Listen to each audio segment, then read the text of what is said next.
And there it is. Bam. Welcome back, everybody. Had the week off had a couple weeks off recently. But I was having a week last week. And so before I jump in, I want to talk about that. The the school year for many of us has been very hard. I'd love to know who's having a great school year.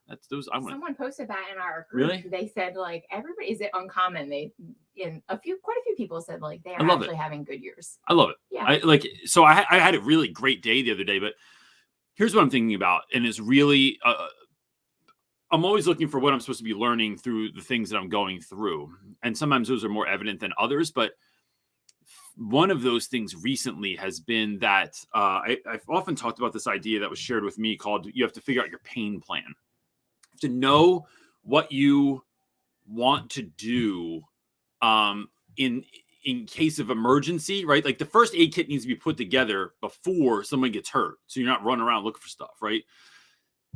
Unless you're my wife's car, and then it's where's the first aid kit? It could be anywhere. So I've been thinking a lot about like when you start to feel down, when you start to feel depressed, when you start to feel overwhelmed, what are those things that you're going to do that are going to help you to get in front of some of those things, right? You can, because you can hope about it, you can pray about it. Those are all important things, but like, what else are you doing that is putting you, like you were playing an active part in your own healing? And so I had a very difficult week, had a good day Friday, but Friday was because I went rooting around the basement of the school again. Like this is something I used to do. And I just look for weird stuff. We have so much turnover at our stuff. It's never a surprise that you just find like random weird ass stuff in the basement of the school. So I found a toy walkie-talkie with a holster, right? And so I put the holster on, like I'm an old guy with like a phone clip or case on the side of my belt. And I found a gavel. And so that's how I started class all week, was with the gavel, just hitting the gavel on things and asking for attention, or telling someone they're being out of order, or they're going to be held in contempt of class, or any order in the classroom. And it was endlessly hilarious to me. I didn't even care if anyone else laughed, because usually they don't. Usually it's just me laughing. And then I walked around with this walkie-talkie all day and was like reporting kids, or like saying like, all right, someone's coming to class now. Or that we have like code red, we have tomfoolery on the second floor. There's tomfoolery happening on the second floor. And then I would just like I was being tough, like put it back into the holster afterwards. Like I just handled some stuff. That was good. Friday night, as part of my birthday gift, it was my birthday yesterday. My wife had made me an appointment at a float tank, also known as the sensory deprivation tank. So you basically are like in a bathtub in a closed room that's completely dark. Well, you can choose, but I did completely dark with music on, and you can get it with music off too. And you lay in about 10 inches of water, but there's 1,000 pounds of Epsom salt in there so that you float on top. You can't even, if you tried, push yourself down, because you just float up to the top. For an hour, I sat in this thing in the dark, in water that's the same exact temperature as my body, so you don't really even you lose sense that you're in water. You just feel like you're floating. And it was like an instant reminder to me that like I need to be more proactive in what I need to do when I start feeling things go out of whack. So I should be doing general maintenance on my body, just like I would my car. But then when I start to hear something, like I have to know like, who's the mechanic? Where am I going to? How am I going to check in about this? Do I want to get a friend to come and listen? Like that's been a really good lesson to me this weekend, and led to having a really wonderful part of why I had a really wonderful weekend. So with that, this is Sunday Night Teacher Talk. Oh, go ahead. Oh, go ahead. I was just going to tell everybody where they were. Sunday Night Teacher Talk. This is a place where we explore and express what it means to be the teacher you're called to be. So if you have questions, drop them in the chat. You could write question next to it, or put a little Q next to it so that we know. And then don't be weirded out when other people start talking to you, because I'm not the only person that's going to talk. Other people are going to jump into this thing too. And that's just how we roll. What you got, buddy? I was just going to say, you answered John Lopez's question. He was asking, did you have a lovely birthday yesterday? Could you share with everybody what type of birthday party you had? I had a Fortnite birthday party. And I'm not kidding.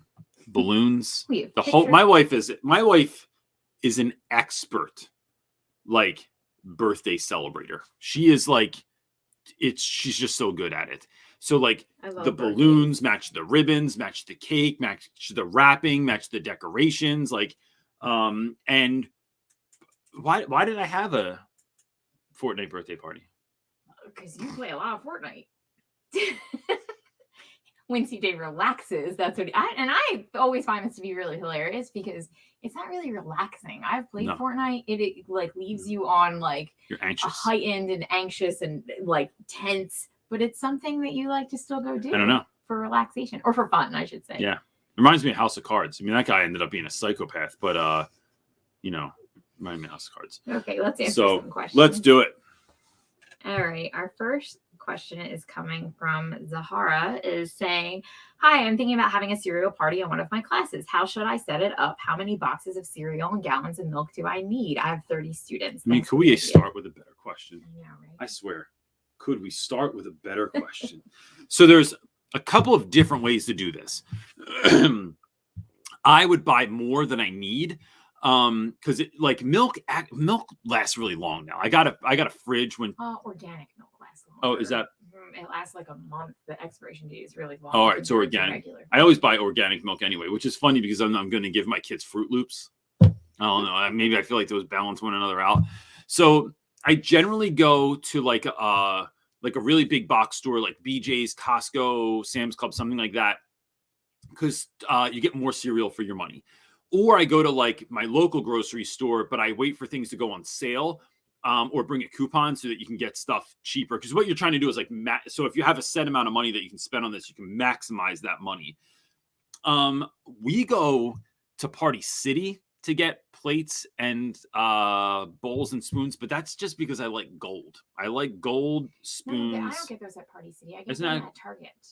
The gold spoons are from. I thought we got them at Party City. They have them at both, but they're cheaper at Target. Oh, all right. Party so expensive. There you go.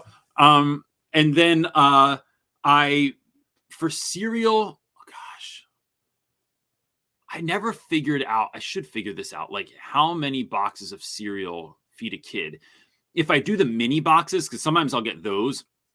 Because I can get them at BJ's, I get kids 2 mini boxes of cereal. So like when you get like those value packs, and they always have like 4 good things and like 1 thing of corn flakes that like, I don't know, maybe your grandpa was visiting and that's what he wanted. So that's what I'll do. Or, oh snap, I'm just thinking. Oh no. All right. This is on the right internet. My bad. Sorry. ADD brain. I thought it was on the other internet because we use the printer. But I would buy more than I need. But just you can also hold on to your receipt, and then you can just take back whatever cereal you don't use. The things to be careful of. Some kids don't like milk; they're lactose intolerant, so I always buy like almond milk or Silk or some milk alternative. Some kids don't even want milk; they just want to eat the cereal.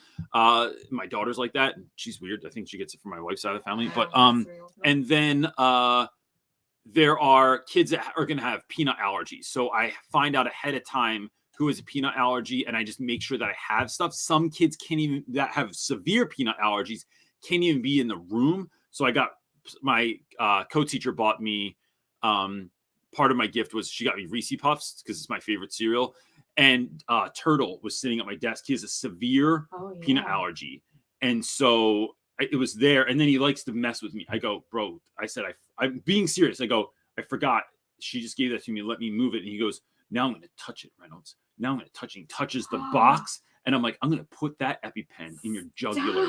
If you, because I know his mom and she's not playing. I'm like, bro, I forgot. And he's like, now I'm going to touch it. And I go, I know there's no peanuts on the outside of the box, but I just didn't want him to get sick. So, yeah. So so I don't have a number, but I'd overestimate and then just return. That's always my jam. And buy stuff on sale.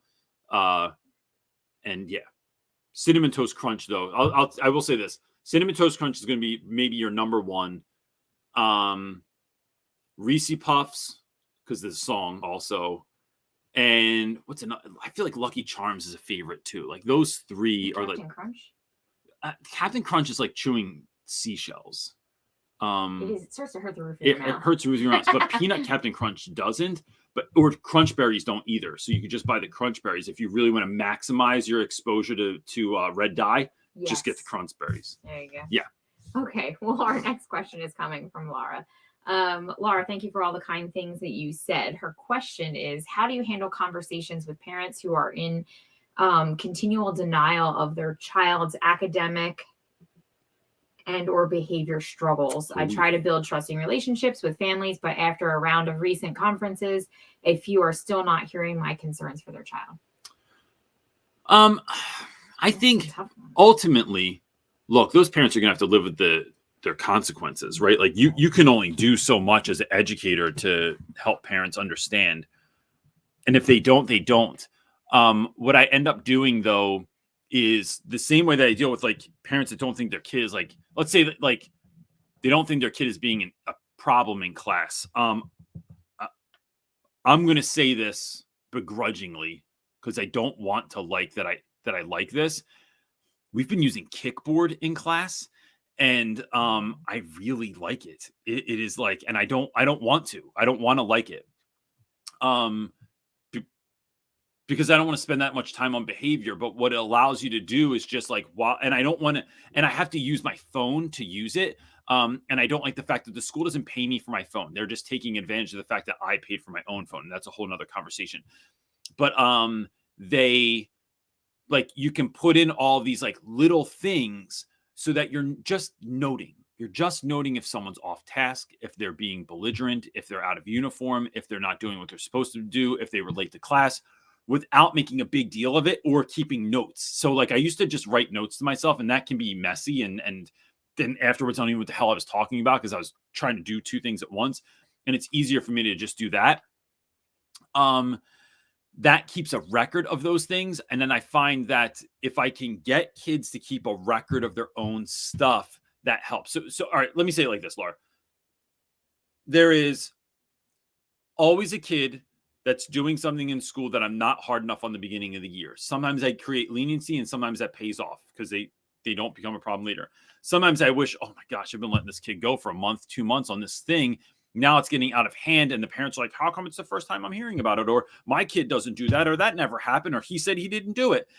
And so what I start doing then is starting to keep a record of things as we go, and then also making that transparent so that at the end of the week, one of the reasons that I do a weekly tracker at the end of the week is so kids can note, what is my grade now, what lessons that, or what did I miss this week, and how am I going to do better next week.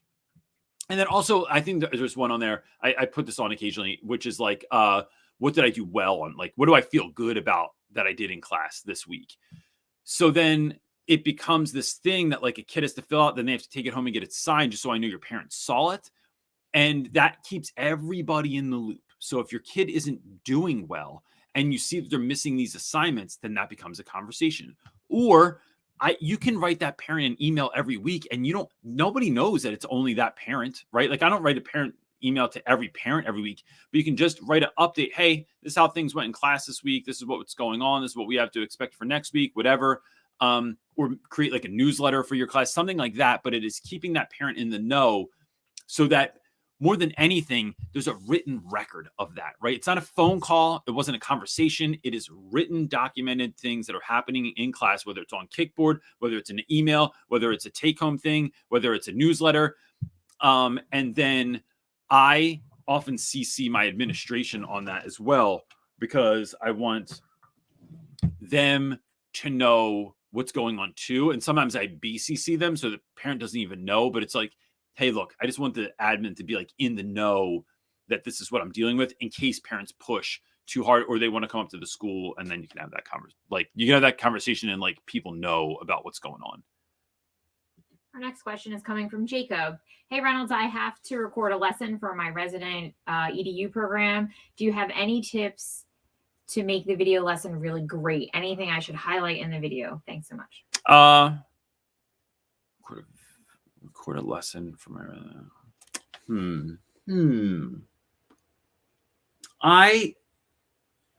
I mean, Jacob, I'm like, is this something that students would watch and learn from? Is this just so they can see what you're doing and it's recorded and you can reflect on it and they can reflect on it?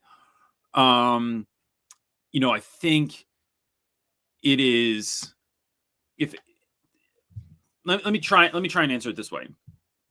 I find that when I was making videos for my students last year, during COVID, or really the year before, I didn't do it so much last year, because it's just impossible amount of work to get done every day. But I love putting music in it. And everything when He said it's for his teaching license. He said it's for my teaching license. So it's like a class project. So what I would do is have an objective. Here's what you're going to learn. And then this is where we're going to get to by the end of it, right? So we have a very clear path of like, this is what is going to be learned. And this is how we're going to get there. And then we're going to get to this end, right? This is what I want kids to know. So start with the end in mind, reverse engineer that, and then try and differentiate as much as possible. So I might look like, if I was teaching inferences, right? I might start off with like a number of memes or something of that nature. Like, here's a bunch of memes. What can we infer that the meaning is? It doesn't say what the meaning is, but how can we infer? How can we make an educated guess based on the content that is presented? I might then do a really quick round of charades, right? We often do this where we split the class into two groups. They get a word and they have to see how many, the people in their group, we have to see how many things they can guess in a certain amount of time, right? So you have a bunch of cards with like football player, hammock, rock band, different stuff like that. The dog's doing weird stuff over there. So this is real life, kids. So then that's inferences as well. Then we might read a really short story like O. Henry's After 20 Years, right? And then there's a number of inferences that you have to make in that story. And then get to the end where you create like an exit ticket or something of that nature, where you're going to check for understanding to make sure that kids understand what an inference is, know how to use it, know how to identify it. And so that's like a pretty concise lesson that takes you through this. I want you to learn what inferences are and to be able to identify them and to be able to make them. And then here's how we're going to get there. And at the end, we're going to check and see if we were able to do that. That's what I would do. What else could you do? I mean, you could have fun with the video, and I don't know how this works with your program, but like whether you're using editing software to create something fun, whether you're playing music over top of things. I play music over a lot of stuff in my class. So like as those kids are doing that game, I would have some kind of game show music going on behind it.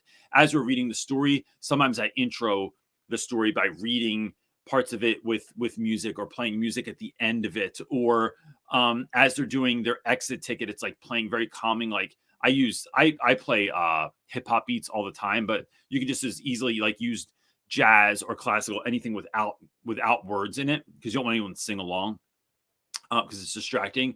And then so you're kind of like a DJ navigating this whole space and experiences and what we're doing. Plus that is getting kids to sit. They're doing close reading by themselves. You're reading to them. They are up and out of their seats. So you're differentiating learning. You are connecting it to their lives. You are connecting it to something they're already interested in because they're doing memes.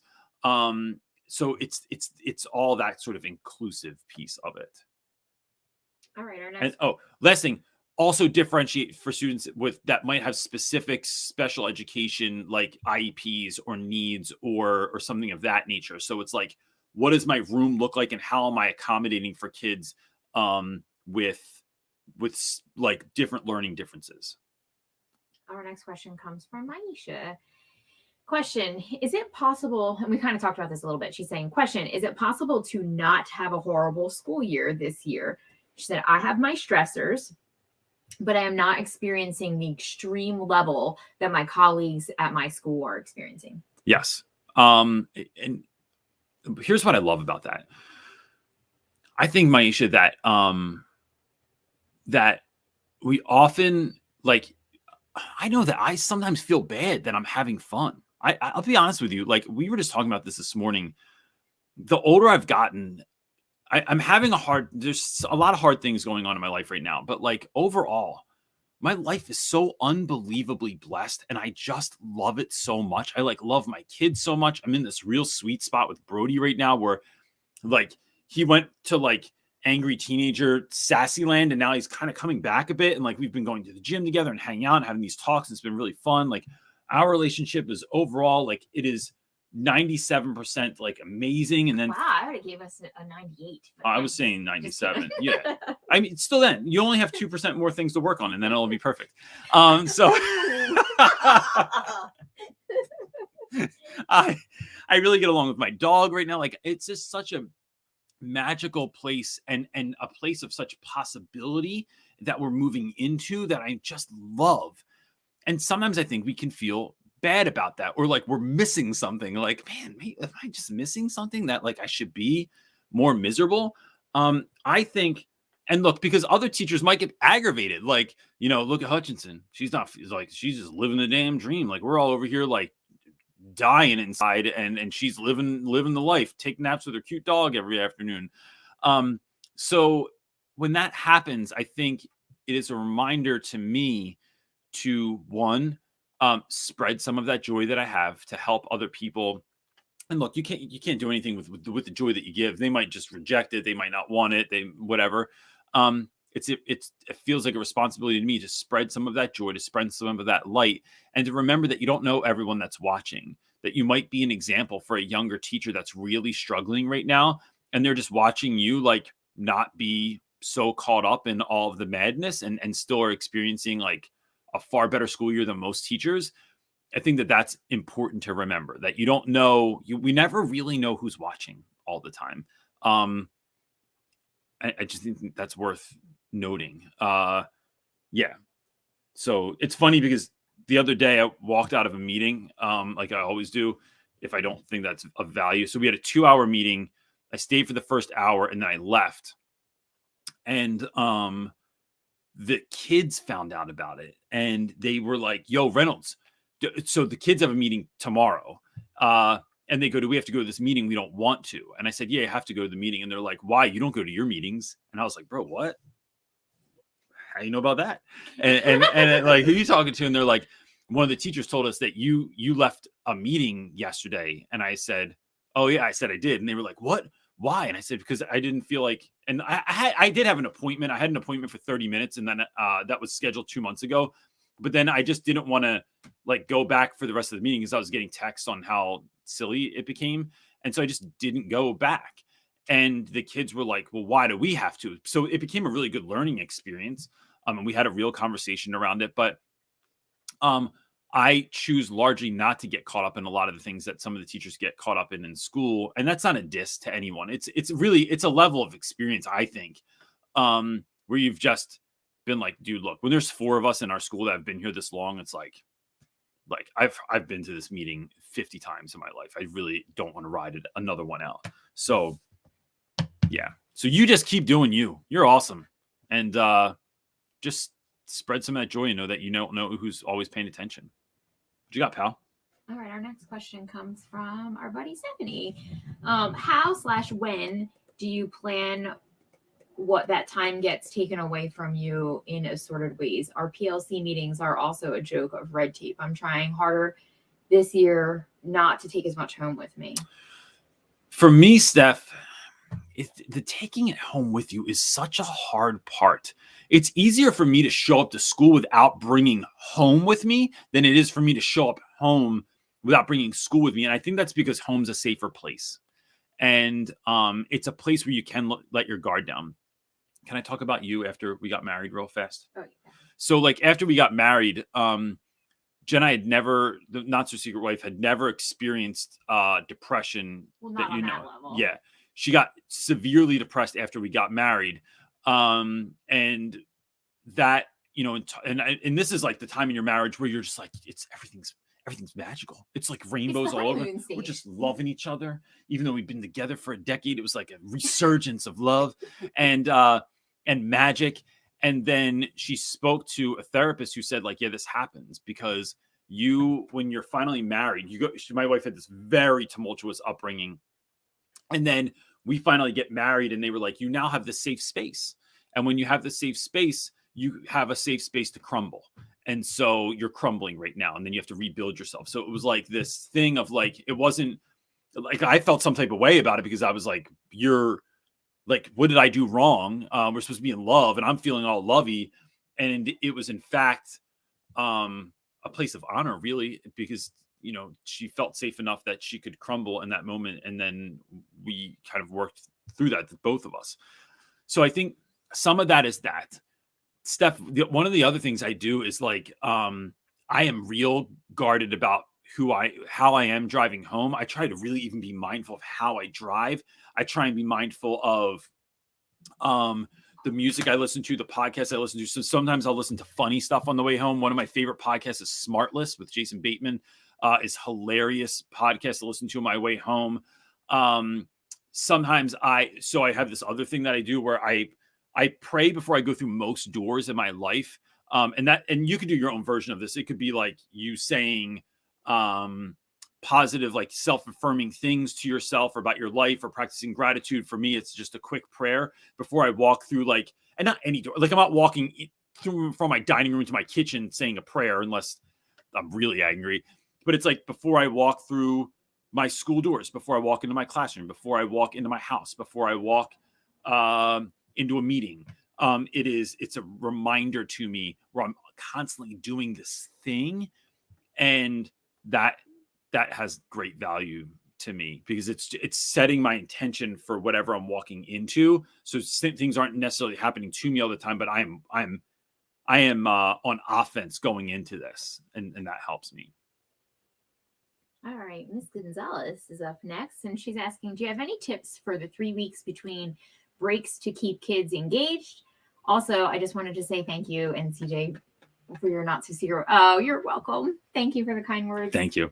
I am always enamored at whatever in the world this profile picture is with the Schoolhouse Rocks. It's like, is that a drawing? Did she make that? Now she's going to email you that picture. I know. I really want. I see it every week, and I'm just like, what's going on over there? It's hard to tell what it is in that tiny square. No. So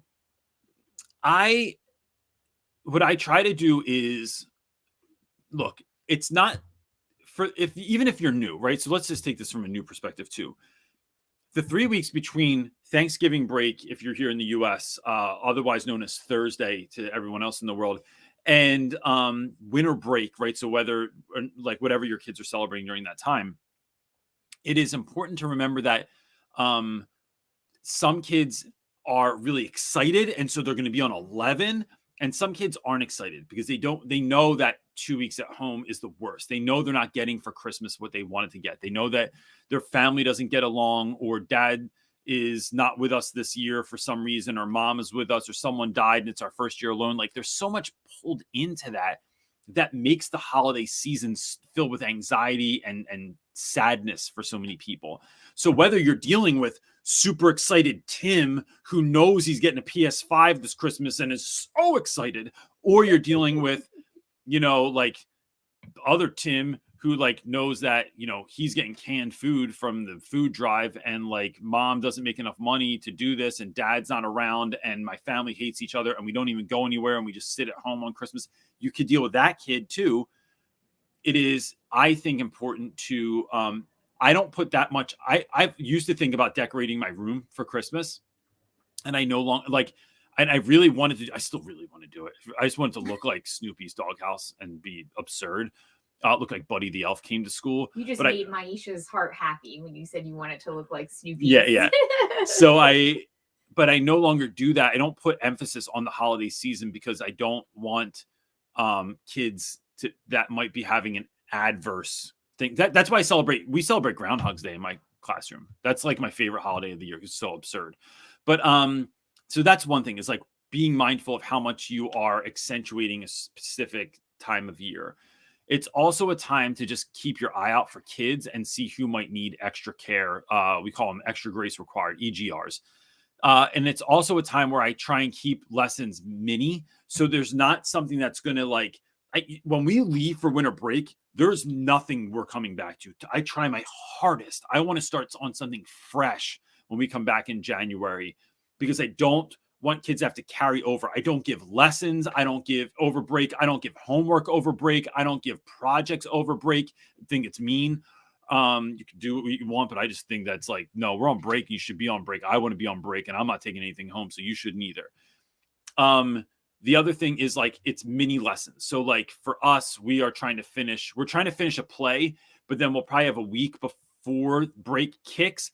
And I want to have like a lesson every day that's like beginning to end, mini lesson, mini story, article, something like that. So that it's like just for today, what do you need to get done so that you can get, so that you're learning, you're growing, we're getting to where we need to get to, but you're also able to put in grades that aren't, that are short and sweet. I think that's kind of how I focus on that. Great. Yeah. Our next question comes from Deanna. I start with a new district tomorrow. I'm excited and nervous.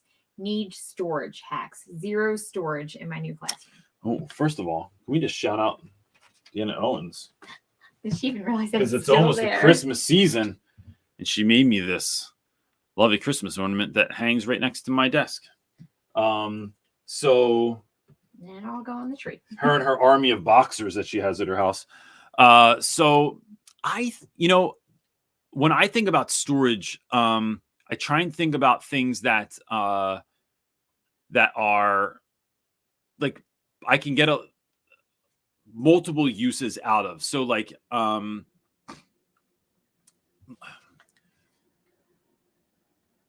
let's assume you have money, and then let's play the game where we assume you don't have money for this. If I assume you have money, I would go to IKEA. I think IKEA storage is by and large the greatest ever. Like we just redid our kitchen with all IKEA cabinets, and I can't even tell you, like it's preposterous, right? Yeah, like the amount of they're just brilliant, but not everybody has an IKEA around, and their shipping to shop online is not as great. You have to have an IKEA around. But it's even worth a trip if it's an hour from your house. Absolutely. 100%. That's not far. Yeah. Or even, I mean, if you're in Texas, it's 2 hours is the same as 20 minutes is in Philadelphia. It's potentially still worth it. I love IKEA. Yeah. I mean, your mom drives 2 hours to go to a Target. That's true. An hour and a half. She's like, it's only 2 hours away. And I'm just like, well, the way she drives. But so that's one. I think like, somewhere like the Container Store or something like that is the best. If you don't have money, I look for stuff on, I think Facebook Marketplace, even more than Craigslist. Craigslist is like the yard sale of the world, whereas Facebook Marketplace is like a fancy flea market. I like that for the same stuff. I try and look at things like, how can I repurpose these things? So like in my room behind my desk, I have this absurdly large plywood box that I made. And then I bought all kinds of cool containers for it. And then I laid out how they were going to line up and stuff. And then I just made the wood fit. So it's all custom behind my desk. I like that because it just is fun. But I also love like those carts that they sell at IKEA or Target where there's like 3 tiers on them and you can put your markers and stuff like that on there.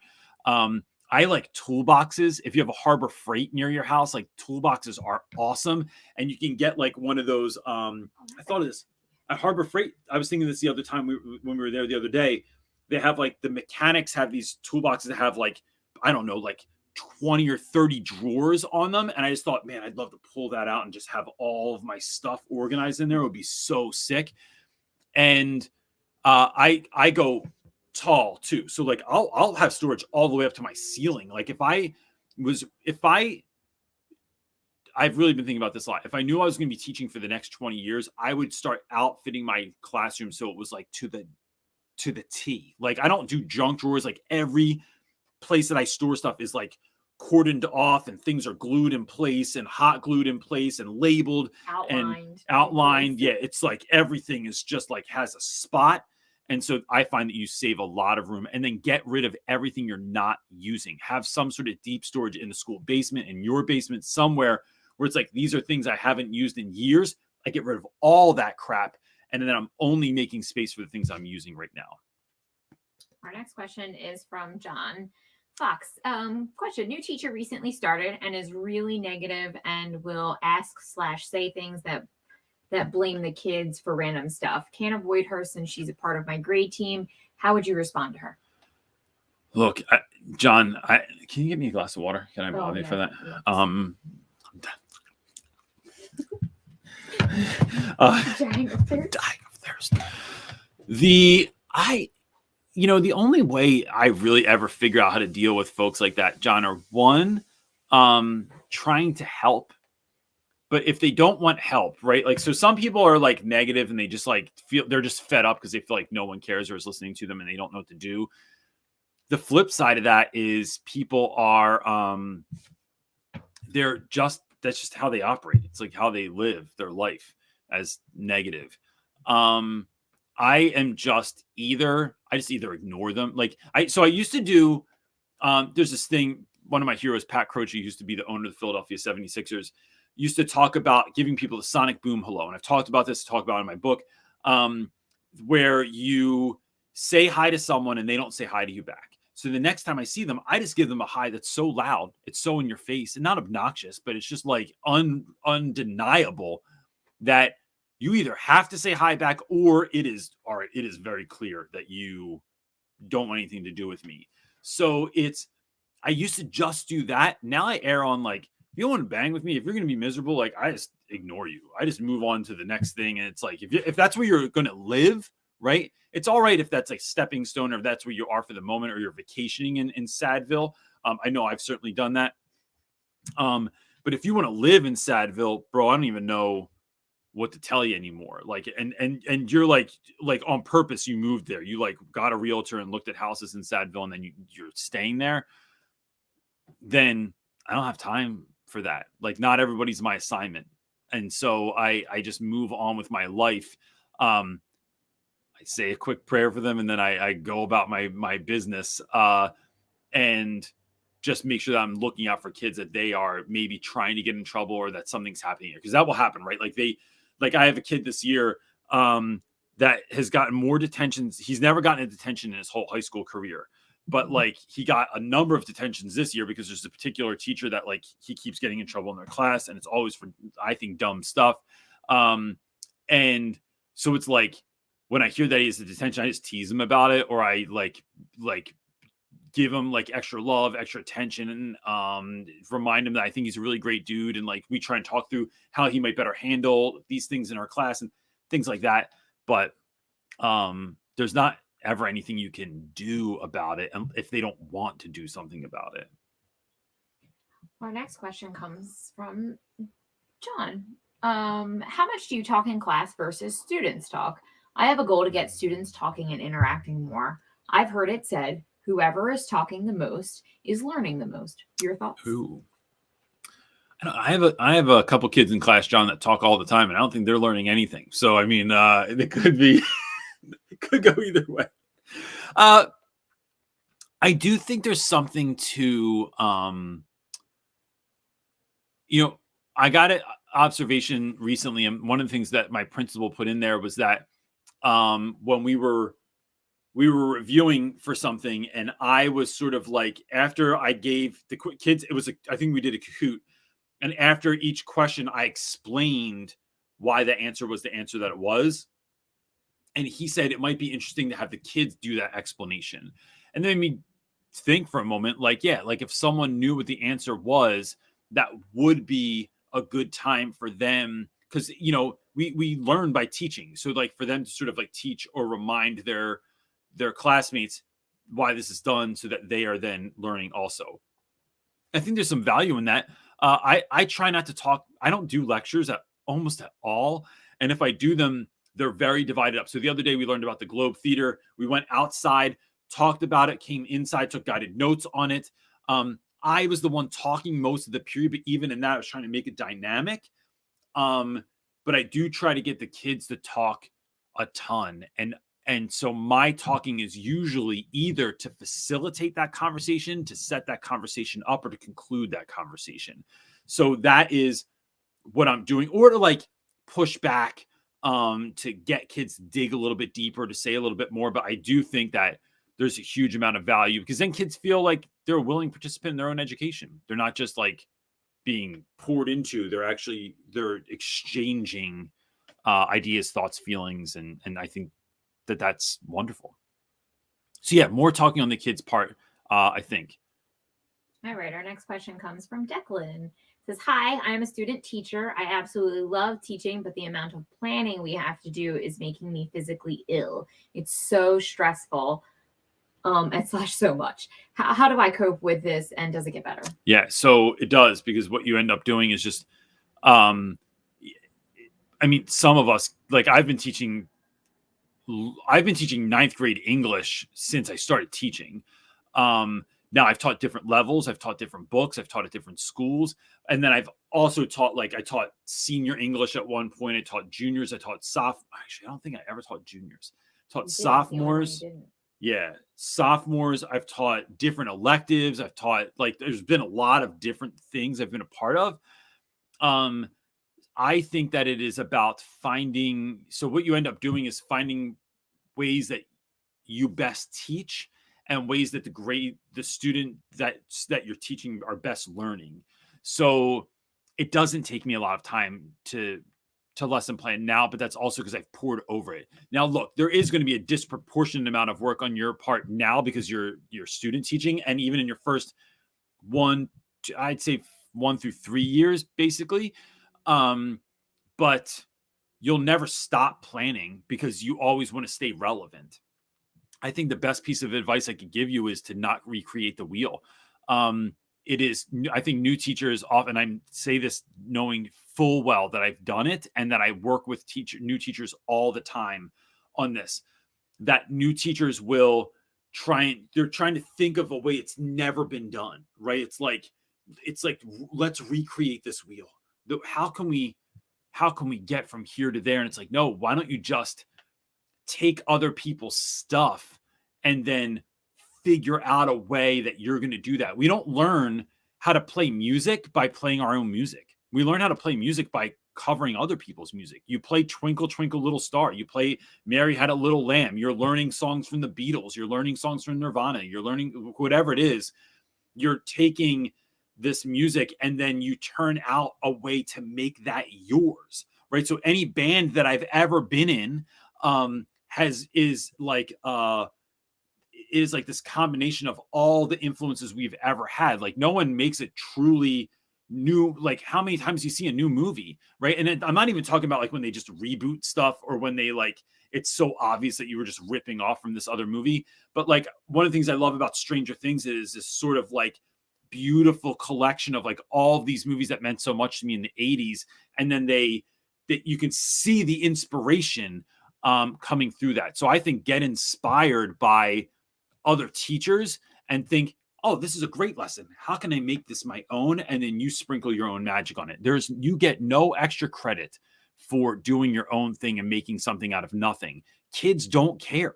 They just need to learn. So what's the best way? If someone already figured out best practices to do it, then just do that. And then figure out a way. Like, again, when I say sprinkle your own magic on it, it's like, okay, well, how can I make this the best thing for me or for my students or for this level or for this grade or for these particular kids in this class that are this kind of bunch? How can I make it for them?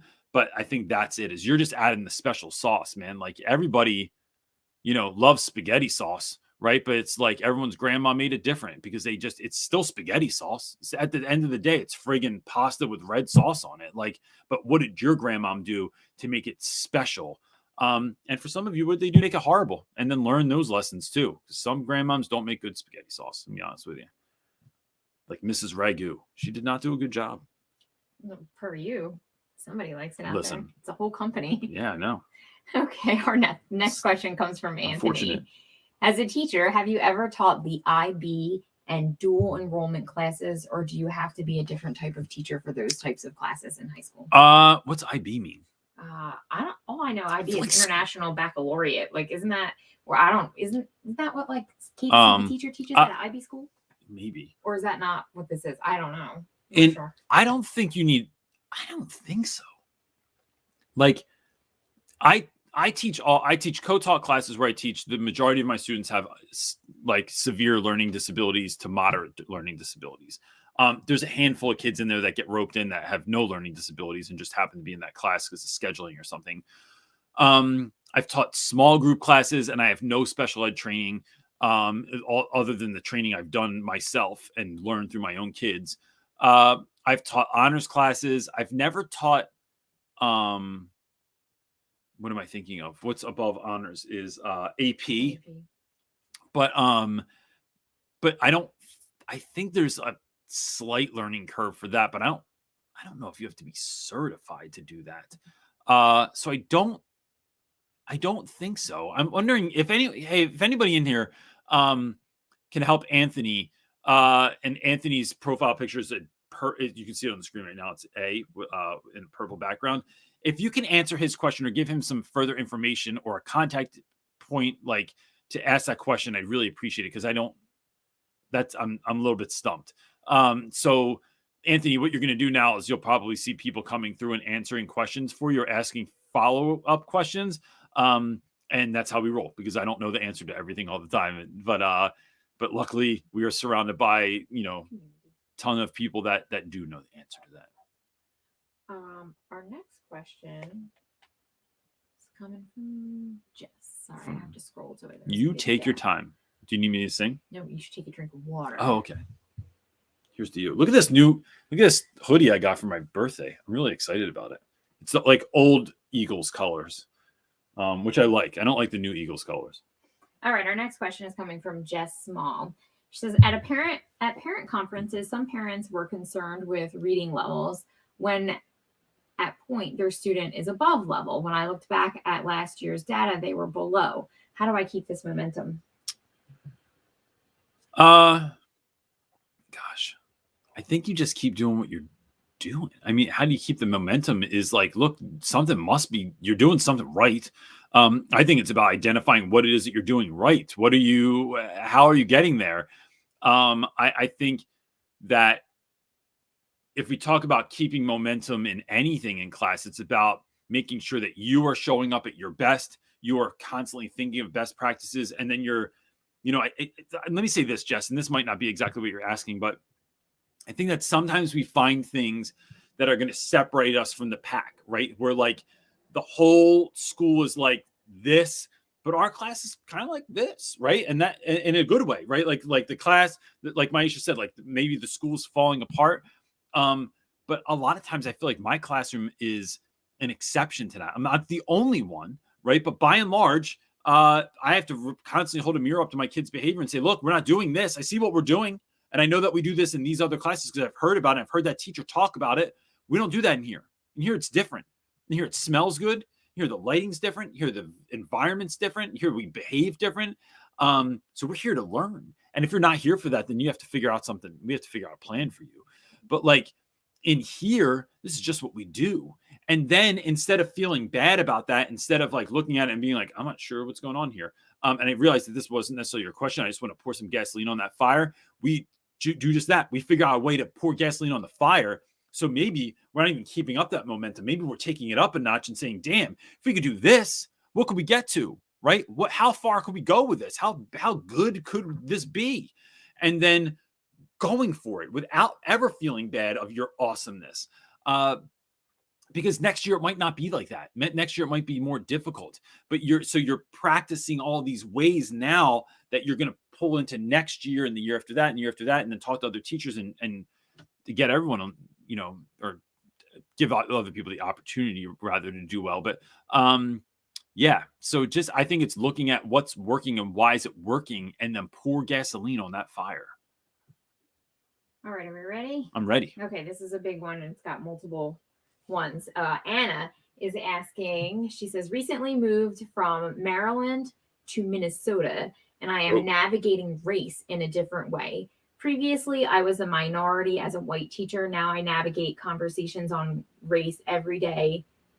Oh, in Minneapolis. Still Minnesota. Yeah. Oh, hold on. I got to find the next one. There is a lot of joking about race at my school that I find so strange and hard to navigate. Black students calling out each other for being racist and calling out white students for being racist. Filming it, putting it on TikTok seems to be a funny joke rather than having a serious conversation about racism, bias, whiteness, etc. Coming from a school where I was the one white teacher, I had to have very difficult internal conversations on race. Now I have to negotiate them between students. Very difficult. P.S. Relatives and siblings of people who have been killed by cops are at her school, are in her classes in school. All right. So, man, this is a huge question, and I can answer it as far as I can answer it. But I'm going to speak to it. But This is a big conversation. I think there's a level of speculation that I need to do here also, but it's like based on stuff that I've seen before.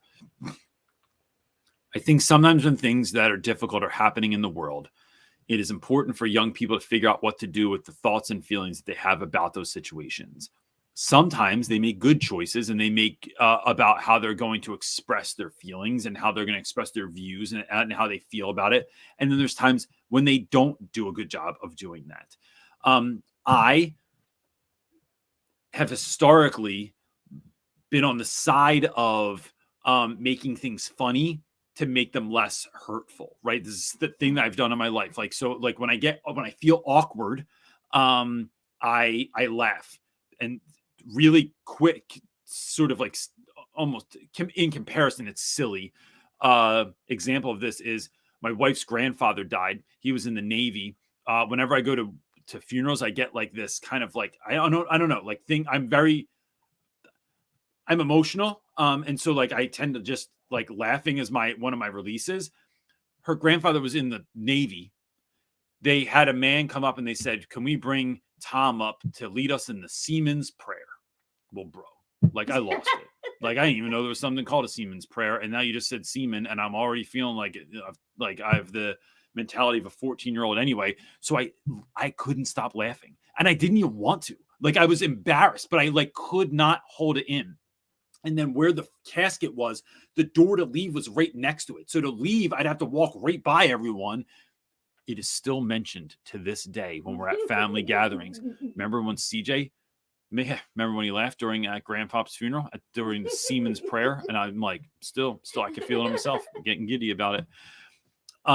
So I think some kids make jokes out of things because they don't know what to do with the hurt, or they don't know what to do with the seriousness. And it's that. I think some of it is, when we talk about things like white fragility, I think that some of it has to do with this idea of I'm gonna make this funny because then I don't have to hurt. I don't have to think about it. I don't have to be a part of the problem or part of the solution. Like I'm just gonna I'm not gonna make it so serious. So I'm gonna do this thing.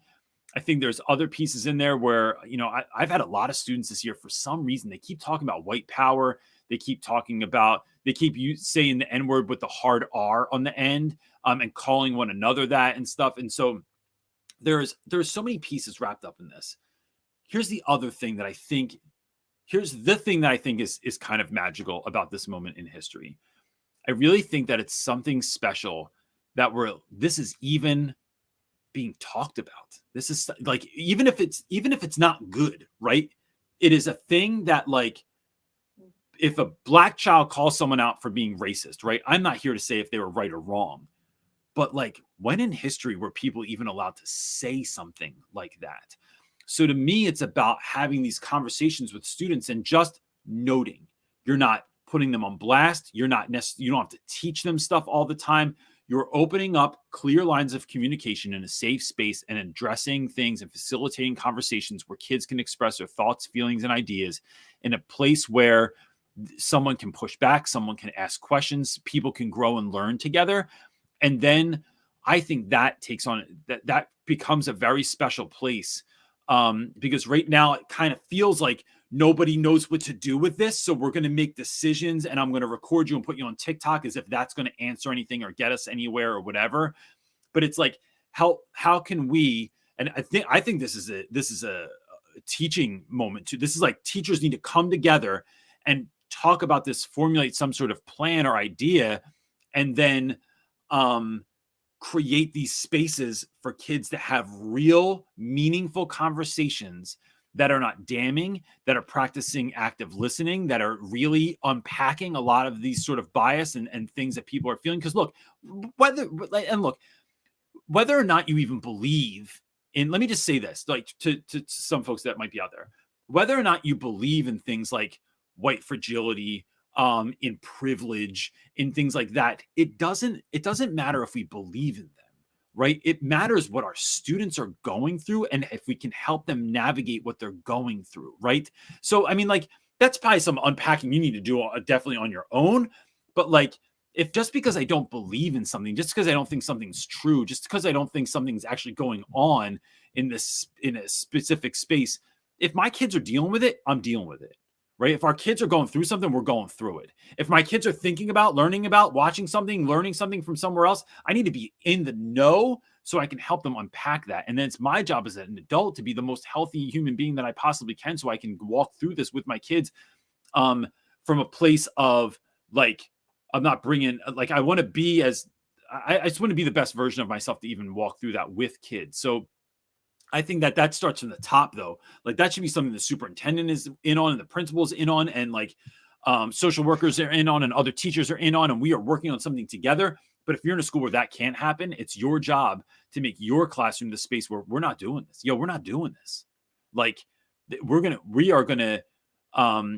create the space in this polarized nation that we're now in, where it's like we are canceling one another out immediately. Nope, we're going to bring this together. We're going to have a real conversation about this, and we're going to look at what it looks like to have real conversations with one another. It looks like what it looks like to show empathy, to show sympathy, to show to actively listen to someone else without thinking about what you want to say next. I think that's part of where this starts, and that's one of the best lessons you could ever give your students. All right, a couple more questions. We're going to hit Zachary over on Facebook. Is asking, how do you balance high expectations with student performance? I teach at a level freshman intro into chemistry class, and students this year are having a more difficult time with content and long-term retention. Yeah, it's because everyone's been on TikTok for the last year and a half, and they have a 2-second retention or like attention span, which is real. That's been documented. Yeah, and it's 2 seconds. I think social media in general has done that, not just TikTok. I'm not going to blame just TikTok. No, I see it in myself. Me too. So I think, Zach, it is. Let me add to that, because we're also, as a country, as a world, talking a lot about learning loss. Right. So there is in our current school, my school, there's this push of like, we're not just going to get kids up to where they were going to be. We want to excel. We want to have the best test scores. We want to be like at the best of our game. And it's like, it's almost like the world went from not exercising for a year and a half, and then we're like, we're going to get kids to run an ultra marathon. Bro, what? We don't even have kids that can run a 5K right now. These kids can't bench press the bar, let alone put some weights on the end of it. Like, things have atrophied. And I think that we have to be real about that and careful about that, because if we push kids too hard, they're going to break. So I think it's about figuring out a baseline of where your students are now, and then having a sense of where they should be, and then doing what we can to bring those kids up. And that's going to look different for every child. And I realize in public school setting, we can't, you can't like individualize lessons to that degree where every single kid has like basically their own curriculum and their own way they're going to learn and stuff. Like, we have to, but we can still diversify the way that we're going to do it. We can still like sort of divvy it up and so that everyone is learning to the best of their ability given the circumstances. And I think that's where we land. I mean, I've said it a million times, but Zach, education's only ever about the students. And what that means is it's not about test scores. It's not about what the admin thinks. It's not about your review at the end of the year, in the middle of the year, your observations, where other teachers are. It's not about any of that crap. It's about meeting kids where they are and helping them to get up to where they can be. And that is the bottom line of what I'd look at. And then know that long term, our kids going to see the effects of having this last year and a half be what this last year and a half has been? Probably. Can we do our best to minimize that? Yes. Are we the be all end all in this year of school to be able to fix that? No. It is a work in progress. It is, I think, equipping kids with the tools and tactics that they need to get to where that level of success they want to be over the long term. That is not a fast fix, especially when we're living through something so unique that no one's lived through anything quite like this. Yes, there have been pandemics before. Yes, there have been a number of the things that have been going on in the last few years. happening in our country and our world before, but not anything quite like this, where we were still learning, but we were on Zoom. The kids are still learning, but they're learning on a computer. Nothing like that has ever been there. And so I just think that's a unique time, and we need to think about it in a unique sort of way to help kids find success. I think meet your kids where they are, help them to get to where they need to be. That's it, man. And work as a community over the long term to help students find success. We're good? All right. So we're going to cut it off here, but that's really just because, one, the Eagles game's on, and two, that's when I spend some of my Brody time. Yeah, so look, gang, if you are not already connected to this, there is we do a newsletter that we put out. We used to put out every month, and then health problems on our team and my own ability to get stuff done, it just kind of comes out whenever it comes out, right? It's just like, it just shows up. I swear, we will one day get on a real. It's coming. We're working on it. We're a tiny team. So this week, I think the newsletter is going to come out. I have it; it's all done and everything. It's even on YouTube, but it's a video that I put out every month that just kind of lets you know, like, some of the things I'm doing to keep my head above water, to thrive over survive. And like going to my magical dunk tank that I went to the other night, my sensory deprivation float tank, and it was magical. But I'm always trying new stuff and doing weird stuff so that I can hopefully shed some light on some things I can, direct you towards. So that's what we're talking about in this month's newsletter. And that's it, gang. If there's anything else that we can do for you, please come over to Real Rap with Reynolds. You can go to the website right here, realrapwithreynolds.com, to find all kinds of resources and things like that. You can also follow us on social media, or you could just go over to the Facebook group, which is it's 98% awesome over there. Still, every once in a while, there's some wacky stuff that goes on in there, but by and large, is a great place to find teachers that are trying to be the teachers like you are. And that's it, gang. See you next week. Go Eagles.